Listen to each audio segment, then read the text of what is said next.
Okay. So in that case, Mr. Chair, it's not with us, the DBM, because it emanates from the Congress po kung ano yung nilalagay po doon sa nililipat nila sa Yun nga yung hinahanap po yun. natin, yung mga proponents. Ito, sinabi na ni Bryce, si Saldico, isa sa promoter.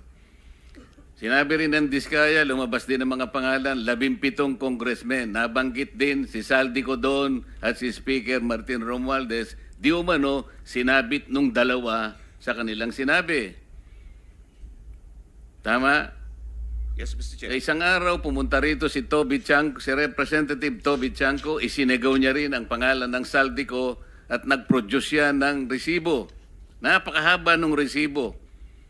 2 probinsya lang, makikita mo yung pangalan ni Saldico. Halos pangalan niyang nakalagay doon na proponent 13.8 billion pesos. Magtataka ka dito, yung kanyang kumpanya na SunWest, wala man lang dito para umpisahan nating tanungin. Di ba kayo nagtataka kung bakit gano'n? Di ko sinasabi na hindi natin tanungin kung sino-sino. Meron dyan na, anong pangalan mo, Sims ka ba? Merong Diskaya, merong kung sino-sino. Pero yung pinaka-promotor, yung SunWest, na binabanggit ng lahat na, di ba natin siya tatanungin?